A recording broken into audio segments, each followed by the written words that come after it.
अब flow charts को बनाने से पहले उनके हमें कुछ कंपोनेंट्स के बारे में सीखना पड़ेगा। अब ये फ्लो चार्ट्स, ये डायग्राम्स क्या है, ये वैसे साइंस बुक जैसे मतलब एनिमल्स के या ट्रीज के डायग्राम नहीं है। इनके अंदर डायग्राम बनाने के लिए हम शेप्स का इस्तेमाल करेंगे। तो डिफरेंट डिफरेंट शेप्स के अलग अलग मीनिंग होते हैं फ्लो चार्ट्स के अंदर, एंड उन्हीं शेप्स को हम एक्सप्लोर कर रहे होंगे। सबसे पहली शेप जिसकी हम बात करेंगे वो है एक ओवल या अंडाकार शेप। इसके अंदर अगर हमने स्टार्ट लिख दिया तो मतलब ये हमारा स्टार्टिंग पॉइंट हो जाएगा हमारे सॉल्यूशन का। ये जो कंपोनेंट्स हैं ये सारे के सारे बिल्डिंग ब्लॉक्स हैं हमारे फ्लो चार्ट्स के लिए। और इस ओवल के अंदर अगर मैं स्टार्ट की जगह एग्जिट लिख दूं तो ये बन जाएगा लास्ट पार्ट मेरे सॉल्यूशन का, मतलब यहाँ पर मेरा सॉल्यूशन खत्म हो जाता है। दूसरी शेप जिसकी हम बात करेंगे वो है पैरेललोग्राम। पैरेललोग्राम कुछ ऐसी शेप है जिसके अंदर हम अपने इनपुट आउटपुट के सीक्वेंसेस को लिखते हैं। इनपुट का अगर हमें कुछ करना है, मतलब कोई नंबर हमें रीड करना है, या आउटपुट हमें अगर कुछ करना है, हाई को प्रिंट करवाना है, हेलो को प्रिंट करवाना है, हेलो वर्ल्ड को प्रिंट करवाना है, इस तरीके के आउटपुट हमें दिखाने हैं तो हम यूज़ करेंगे इस शेप का, विच इज़ अ पैरेललोग्राम। इसका एग्जाम्पल क्या हो सकता है, जैसे हमने चाय बनाने वाली प्रॉब्लम डिस्कस की, तो उसके अंदर जो हमने दूध लिया, जो हमने चीनी ली, जो हमने चाय पत्ती ली, या जो हमने पानी लिया, उसको हम क्या कह सकते हैं, उसको कह सकते हैं वो था हमारा इनपुट। इनपुट कैसे था कि कोई और मतलब यूज़र कंट्रोल कर सकता है, जिसके लिए हम चाय बनाने का सॉल्यूशन लिख लें कि उन्हें कितना पानी चाहिए, उन्हें कितनी चाय पत्ती चाहिए, उन्हें कितना दूध चाहिए। अगर बिल्कुल भी दूध नहीं चाहिए तो मतलब उन्हें ब्लैक टी चाहिए।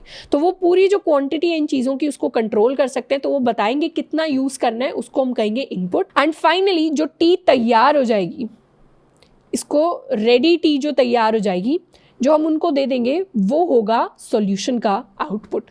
तो इस तरीके से इनपुट आउटपुट होता है किसी भी सॉल्यूशन के अंदर।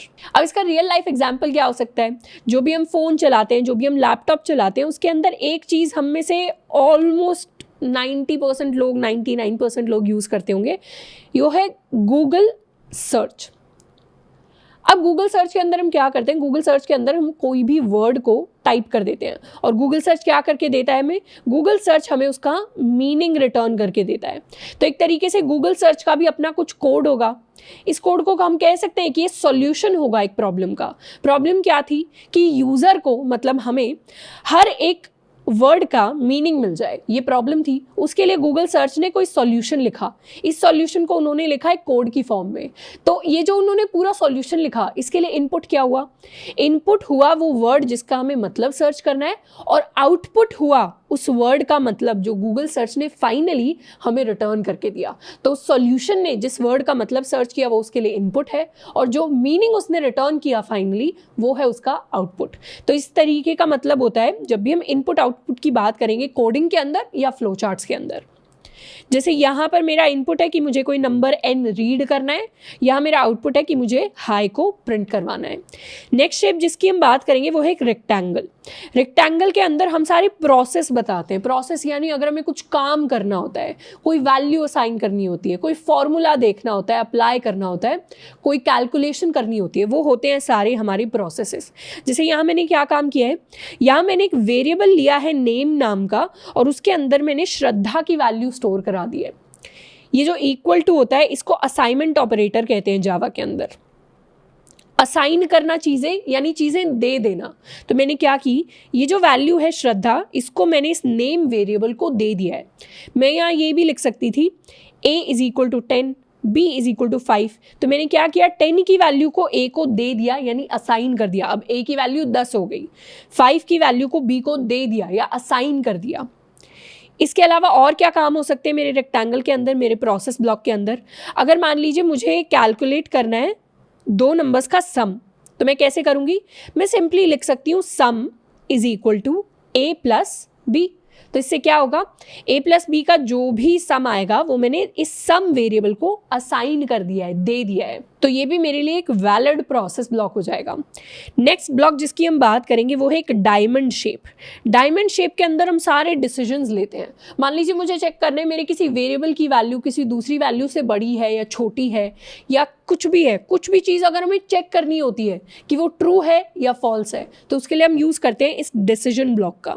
जैसे यहाँ पे मैंने चेक किया है कि इज मार्क्स ग्रेटर देन 33, मतलब मेरे जो मार्क्स आए हैं वो क्या 33 से बड़े हैं या नहीं है। तो ये जो डिसीजन ब्लॉक है ये मुझे दो ही आंसर दे सकता है, एक होगा येस, एक होगा नो। तो यस होगा। उस केस में मैं क्या कर दूं, उस केस में मैं प्रिंट करवा सकती हूं पास, और जिस केस में नो होगा उस केस में मैं प्रिंट करवा सकती हूं फेल। तो अगर मेरे मार्क्स ग्रेटर देन 33 है तो पास प्रिंट हो जाएगा, और लेस देन 33 है तो फेल प्रिंट हो जाएगा। और ये पास और फेल मैं कैसे ब्लॉक में प्रिंट करवा सकती हूँ, ये मुझे प्रिंट करवाने अपने पैरेललोग्राम में, क्योंकि ये क्या है, ये एक तरीके से आउटपुट है, वो आउटपुट जो मुझे प्रोग्राम को देना है। और इनको हम कहेंगे कि ये है हमारी ब्रांचेस, ब्रांचेस यानी टहनियाँ। तो 2 ब्रांचेस निकलती हैं अपने डिसीजन ब्लॉक से, एक होती है येस वाली ब्रांच, एक होती है नो वाली ब्रांच। और ये जो सारे के सारे डायग्राम्स की शेप्स हैं, ये जो कंपोनेंट्स हैं, इनको हम कनेक्ट कैसे करते हैं, इनको हम कनेक्ट करते हैं यूजिंग एरोज। तो इनको हम कहते हैं arrows, they act as connectors between the different shapes of a diagram.